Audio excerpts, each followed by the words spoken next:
Today we're making this super easy. Oh, so delicious.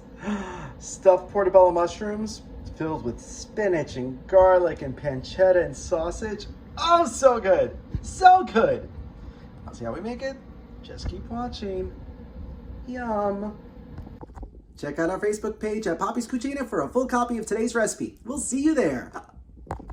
All right, so to start, we need our portobello mushrooms. So here I have 4 decent sized portobello mushrooms, almost equal in size.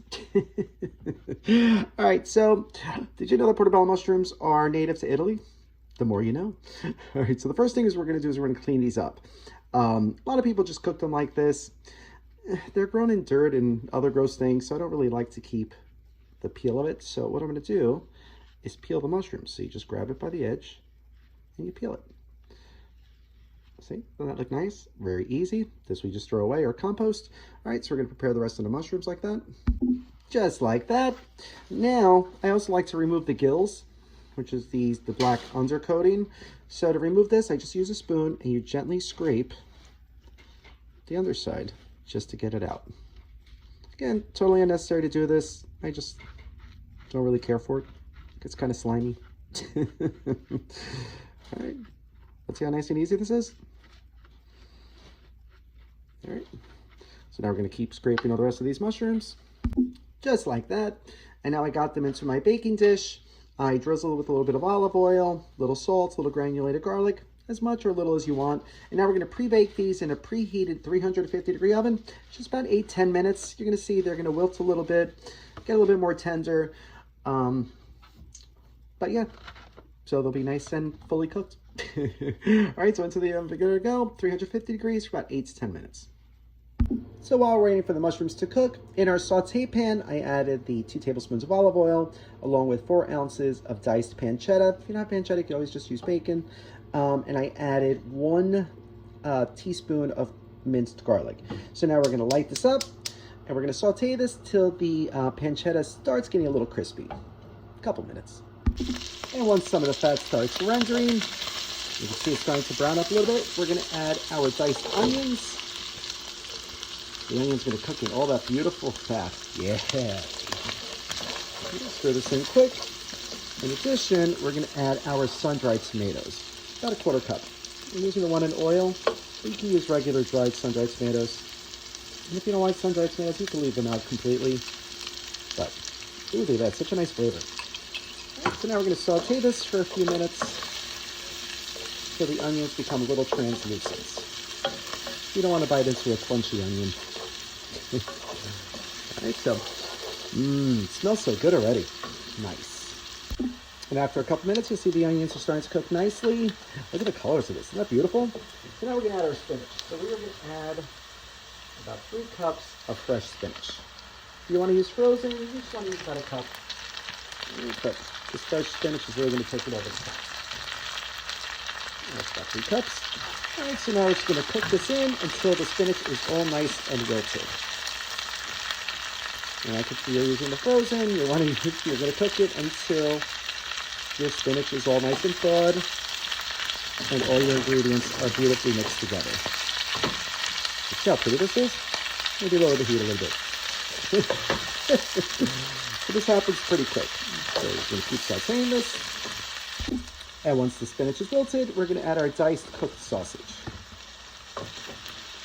I always like to keep some sausage links, Italian sausage cooked in the freezer. Yeah, just for something like this. It's always nice to have on hand for a nice quick recipe. Look how beautiful this is already. Isn't that nice? Oh, this looks so good. It smells glorious. So now's the time you want to season this. You're going to want to add your salt, your pepper, add some more garlic if you'd like, but give it a taste. See if it's to your liking. You can even add some thyme, whatever you want. But it's already good just like this. We're almost done. And then lastly, we're going to add our Parmesan cheese. Use grated or shredded. Don't use the blocks. Try to get it all in the pan and not outside the pan like I just did. I'm a mess. Mix that in. And then, to help bind this all together, we're gonna add our breadcrumbs. I'm using Italian style, so it already has the nice seasonings in it, and also more cheese. So yes, double cheese, we like that. We're gonna add about a cup right into the pan. And it's gonna grab all that beautiful flavor from the oil, and it's just gonna bind us all nice together. So it'll be easier to stuff our mushrooms with. So I'm just gonna cook this through, let those breadcrumbs absorb all that beautiful oil and flavor. Oh, it's gonna be so nice. So nice. All right, now we're gonna allow this to cool for a little bit before we start handling it and putting it in our now cooked and cooled portobello mushrooms. See, right here. So I just took this off the heat. It looks beautiful, but you know what? I think it needs one more ingredient. Let's go crazy. Let's add some shredded mozzarella. That'll really help bind this together. We're gonna do just about half a cup. Now this one, it all melts together. It's really gonna hold together. Add some more flavor. Oh, it's gonna be so good. All right, so now we're gonna allow this to cool before we stuff our mushrooms. Now this is ready. Oh, look at this. Look how cheesy and delicious. Oh, that's gonna be amazing on the mushrooms. All right, but like I said, you wanna allow this to cool because you don't wanna burn yourself. You know, this is hot. So we're gonna allow this to cool for about like 30 minutes before we stuff our mushrooms with it. So that means we have some time to kill. So you know what that means? Oh yeah. It's the perfect time for a cocktail time. Yep, yay. All right, so for today's endless summer sangria, oh yeah, we started with this nice large pitcher. We started with 1 bottle of a dry white wine. All right, you can use a sweet wine if you prefer a sweeter sangria, but you know, we're gonna add some things that might be a little sweet. So to this, we're gonna add half a cup of rum.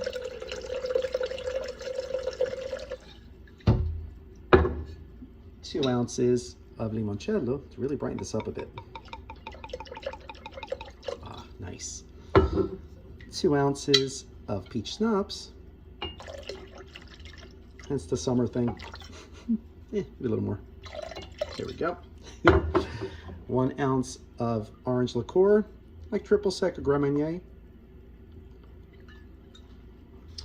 And we're gonna do 1 cup of mango juice. If you can't find mango juice, you could just do orange or pineapple. And then we're going to top it off with some seltzer. I'm going to use a lemon seltzer again just to brighten it up a little bit. But we're just going to add just about a cup of that. We're going to top it with some strawberries. Look how pretty that is. Isn't that nice? All right, we're going to give this a nice stir. And we pour it over ice. Oh, nice chilled, crisp. Oh, I can't wait to try it. Cheers! And special thank you to Pat for lending me these awesome retro martini glasses. So cool.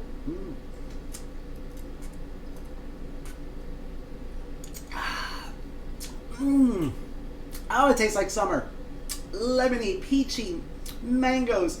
Even some of that strawberry starts to seep in there. Oh, but it's so light, crisp, slightly sweet. Oh, but and just a little sparkly.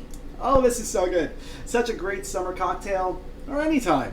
So if you try the drinks recipe, let us know. Cheers.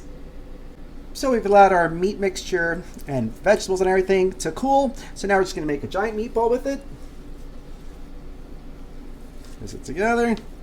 Slap it right on top of one of those portobello mushrooms. Nice. Look at that. Oh, that's huge. That looks so good. Oh, I can't wait.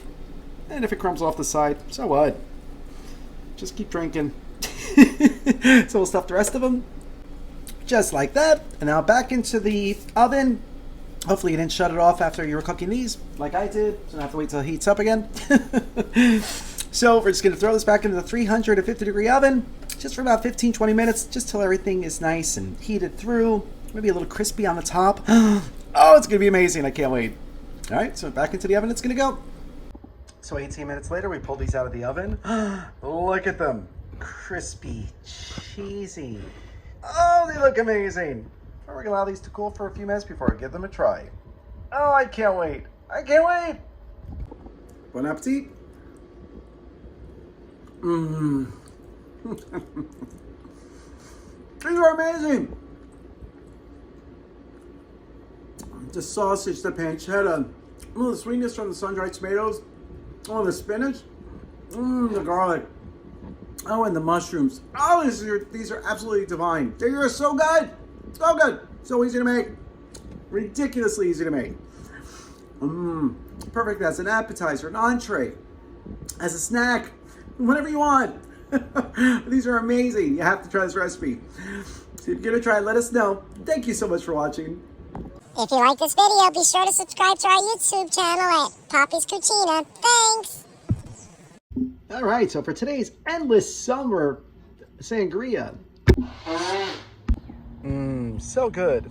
Oh wait, oops, wrong glass. Why won't you stand? Can't you just stand? Do you drink too much? Bon appetit. Oh no, it's not hot. Oh no, it's not hot.